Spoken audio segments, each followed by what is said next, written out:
The former U.S. National Security Advisor under Donald Trump, John Bolton, called it the troika of tyranny, referring to Cuba, Venezuela, and Nicaragua.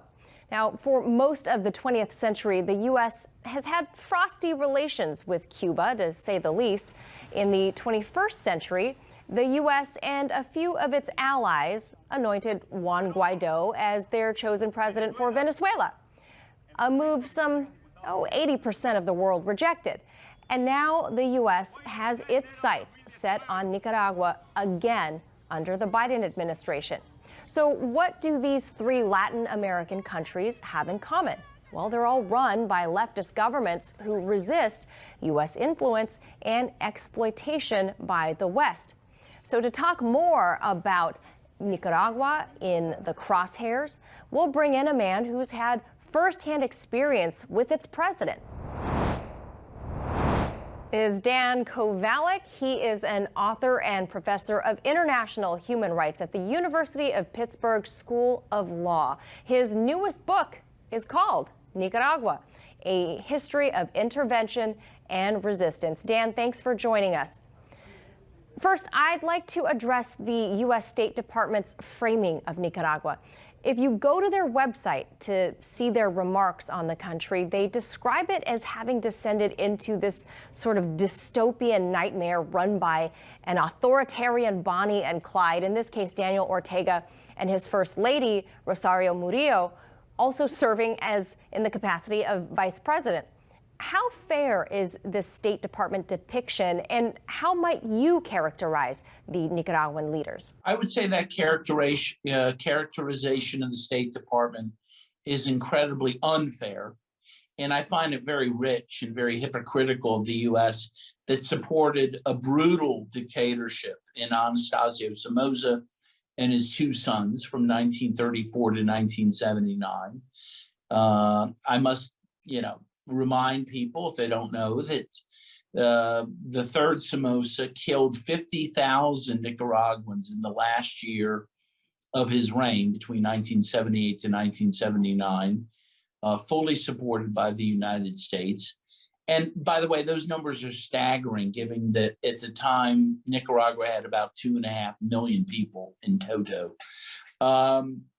My characterization now is that Nicaragua has a popular leader in Daniel Ortega, who was one of the key leaders of the Sandinista revolution against the Somoza dictatorship, backed by the U.S., right?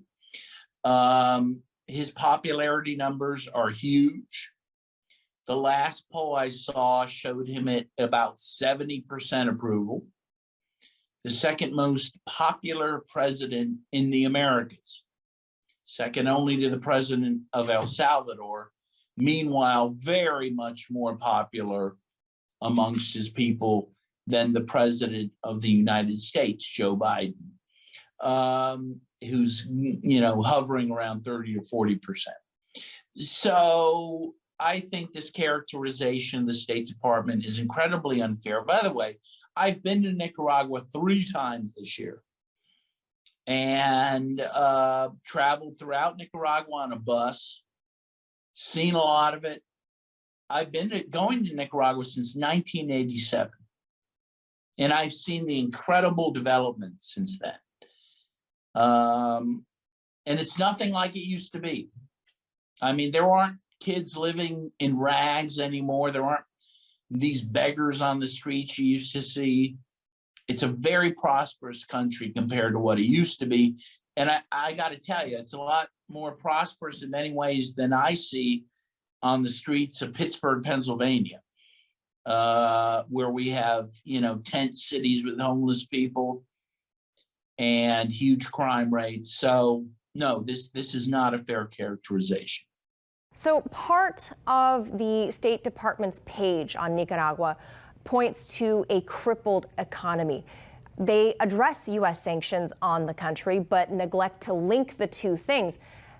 Now, the Biden administration has its sights set on Nicaragua's gold industry and stripping up to 500 government workers of their U.S. visas. how much of this move has to do with their security cooperation with Russia? Does the State Department merely, try to punish states economically who won't jump when the U.S. says so? Yeah, well, first of all, let me just say, yes, the sanctions are going to hurt Nicaragua. Up till now, the sanctions, and there's been about 3 different sanctions regimes against Nicaragua in the last 4 years. But Nicaragua has weathered those well. I think their GNP has been about 5% every year since that time. I think this year it's going to be 5 to 7%. So first of all, their economy is doing fine at the moment. At the same time, what I understand is that these sanctions on the gold will hurt Nicaragua very badly. And as usual, these sanctions are going to hurt individual, poor Nicaraguans the most. And that is the sad part of it. Nicaragua has done so much for its people, particularly the poor, giving them free education, free housing, building free housing for the poor, free medical care, building since 2007, when Daniel Ortega had been reelected for the first time. They've built 26 hospitals in the country, paved and built new roads throughout the country. So the government is doing a lot for its people. But these sanctions, especially this new round of sanctions, is going to hurt the average Nicaraguan greatly. And that's what it is intended to do. Let me be clear. These sanctions are not targeted to hurt the Nicaraguan government. They're targeted to hurt the Nicaraguan people, with the hope that the Nicaraguan people will rise up against their government, right? And that's what these sanctions are always targeted to do. And I find it completely despicable. But that's the reality.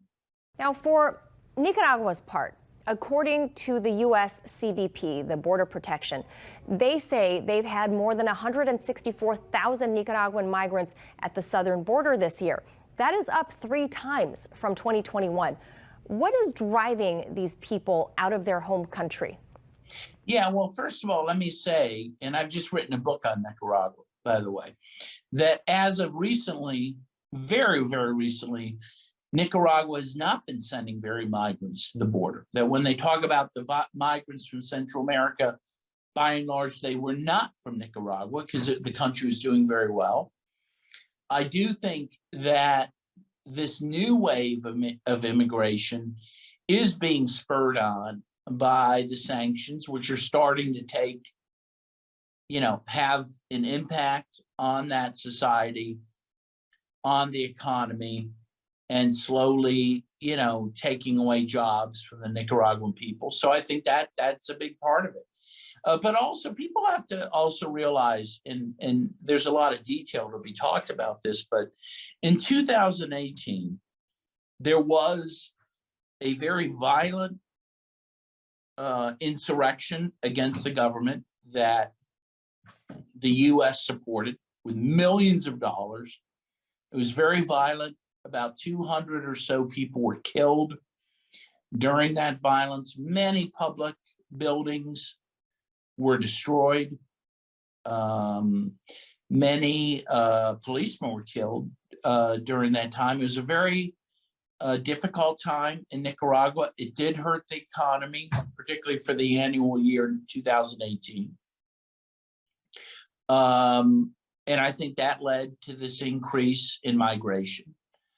But again, a lot of that was spurred on by the United States, which, was pretty open in its support for these violent insurrectionists in 2018. So the point is, up till very recently, the U.S. was admitting that while Honduras, El Salvador, and Guatemala were sending migrants to the U.S., Nicaragua was not. But then the U.S. supported a violent coup attempt in 2018, then initiated at least 3 rounds of sanctions, economic sanctions against the country. And yeah, So that has hurt the country and led to this increase in migration. Could we call that some sort of a blowback? Well, in a sense, yeah. And the truth is, all of this migration from Central America is blowback, right? I mean, let's face it. The U.S. supported right-wing dictatorships in El Salvador that killed 75,000 people, in Guatemala that killed 200,000 people, in Honduras that killed thousands of people, and yeah, the fruit that was born by that is this huge migration. The U.S. has destroyed these societies in these countries. Nicaragua has been one country that has weathered that storm because of, frankly, the good governance of the Sandinistas. But, you know, the U.S. is doing everything it can to undermine that economy and that society. And yes, that will lead to more migration. So, yeah, I think it's fair to say all of this is the product of blowback. All right, Dan Kovalik, we've got a lot more to unpack, so stay with us. Let's go back to the summer of 2022. Biden hosted what has been described, it's not my words, described as a botched summit of the Americas. He deliberately left off the invite list Cuba, Nicaragua, and Venezuela. By not inviting those leaders to a summit that is supposedly aimed at open dialogue among countries in the Western Hemisphere, Biden was then snubbed by a number of other Latin leaders, most notably Mexico's Andrés Manuel López Obrador. Now, AMLO made it a point to say that if these guys weren't invited, that he was just flat out not going to come. The uninvited countries are led by leftist leaders. We just saw Lula win back his seat as president in Brazil, another leftist. AMLO is a leftist as well, but he made the list. I'm curious as to know why, and if this is somehow a Biden pushback against the leftist swing in Latin America. How might he respond to Brazil's return leader? Well, I have grave concerns about Brazil right now. I mean, because there are some earmarks that Bolsonaro may be planning a military coup, and he was very clear he did not rule out that possibility if he lost. And there have been some truckers blocking roads and whatnot, which, by the way, looks like Chile in 1973 when Salvador Allende was overthrown with the help of the United States. Yeah, I do fear the U.S. is going to react very, very negatively towards Lula being elected. I mean, really, with Lula elected as the president of Brazil, which is one of the biggest economies in the hemisphere, we almost have a clean sweep of Latin America, right? Having progressive left-wing or left-leaning presidents. So the U.S. is going to react to that. At the same time, I think this shows in many ways that the U.S. has become powerless in preventing that. And I hope that's true. But yeah, I mean, this is a sign that Latin America is really, as a group, rejecting the United States intervention, rejecting the Monroe Doctrine of 1823, which gives me a lot of hope. I mean, probably I get more hope out of Latin America than any other region in the world. But yes, the U.S. is going to try, I'm sure, to overturn some of these governments. But, you know, here's the problem the U.S. has. It can't, you know, as strong as it is, it just can't control every country on the globe, right? It tries to, but it can't. You know, once there's a critical mass of countries saying, basta, you know, no more, I think the U.S., you know, just can't do it. You know, and they're focused on Ukraine right now, sending billions of dollars to Ukraine to fight Russia. By the way, I am in Moscow, Russia right now. You know, and in the breach, I think Latin America is rising. So, you know, I have great hopes, but yeah, we have to be vigilant for sure. Now, Nicaragua has recently reestablished diplomatic ties with China. It's a pivot from their previous diplomatic ties with Taiwan. Why? And what does this do to the balance of power in the Western Hemisphere?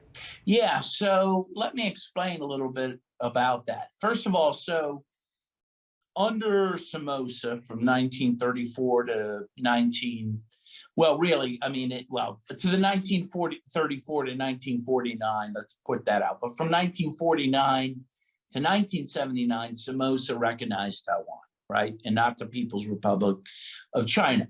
After the Sandinistas had their revolution in 1979, they recognized the People's Republic of China because they were a leftist government, right? But after the Sandinistas were voted out of office in 1990, the new government then recognized Taiwan again and withdrew recognition from the People's Republic of China. And in that interim period from 1990 to 2007, when Daniel Ortega of the Sandinistas becomes president again, Taiwan did help Nicaragua a lot economically, built all these factories in the maquiladora zones. And so when the Sandinistas came back to power in 2007, they were very reluctant to just tell Taiwan, hey, go away, right? Because they were employing hundreds of thousands of people. So for years, they were, continuing to recognize Taiwan, even as they were at the United Nations voting with the People's Republic of China on pretty much every vote, right? And then as 2000 and I think 21 came, 2020, 21, Daniel Ortega became very concerned with how Taiwan was acting, was feeling like they were really collaborating with the US to antagonize the People's Republic of China, which he didn't like. But also he was feeling that, his attempts to have detente with the US were coming to nothing, with the 2018 coup attempt, with all these sanctions. So with all of this, he finally decided, okay, forget it. Our heart is with the People's Republic. We've been playing ball with the Taiwanese because they were giving us jobs, but we don't like what the Taiwanese are doing. The US is now against us again. So we're just going to recognize the People's Republic. That's what happened. And so now they're getting development out from the People's Republic. And of course, they're now getting closer to Russia. Again, Daniel Ortega, the president, was reluctant to do those things. He wanted to get along with the US. He always has. But the US has constantly, every time he puts his hand out, they slap it down. So finally he said, okay, fine. We'll go with China. We'll go with Russia. And forget the Taiwanese, And I think what he did, he kicked the Taiwanese out of their embassy and gave it to the People's Republic. So there you go. Now, what do you make of the deepening ties between Nicaragua and Russia in recent years? I mean, this really began to develop back in 2008, but has since gotten to the place where Nicaragua is actually allowing for military cooperation between the two countries. This is obviously going to cause some major red flags and concerns for the U.S. Why a Russia-Nicaragua relationship? Well, we're kind of back to the future now, right? I mean, first of all, again, let's go over some history. After the Sandinistas overthrew the U.S.-backed dictator, Anastasio Somoza, in 1979, they did align with Cuba, but Fidel Castro told Daniel Ortega, he said, be slow in aligning with the Soviet Union because, one, the U.S. will go after you for that, and two, you want your independence, not just from the U.S., but from the Soviet Union. So, go very gently with the Soviets. But then the U.S., as early as 1981, so 2 years after the Sandinistas took power, began supporting these contra-terrorists against Nicaragua. So what happened? Naturally, Nicaragua turned to the Soviets, right? The Russians at that time was the Soviet Union, and got a lot of support from the Soviet Union, from East Germany, from other Eastern Bloc countries. Then, of course, the Sandinistas voted out of power in 1990, and the Soviet Union collapsed in 1991. So that pretty much ended that close bond that came to be between Nicaragua and the Soviet Union and Russia. But then now, again, Daniel Ortega is elected again in 2006, takes governance in 2007. And again, he tries again to play ball with the U.S., right?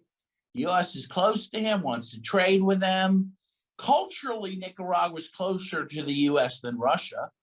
No one in Nicaragua speaks English. Many people there, none of them speak Russian. Many of them do speak English. Culturally, they like the U.S. They play baseball in Nicaragua. They don't like soccer as much, right? Their main sport is baseball, which they adopted from the U.S., right? So they were happy to play ball with the U.S. But in the end, the U.S. would not play ball with the Sandinista government. So they've been forced, again, as they were after 1979, to align with Russia. So they've gone back to their old ally to get support in the face of continued opposition from the U.S. So, I mean, the lesson is that the U.S., and by the way, you mentioned Noam Chomsky, we can mention him again, would always say, and he said this during the old Cold War with the Soviet Union, but it's still apt today. He said what the U.S. would do is force a country to align with the Soviet Union, through violence and economic threats, and then blame them for aligning with the Soviet Union, right? That would be a pretext then for more belligerence. And that's exactly what we're seeing today, right?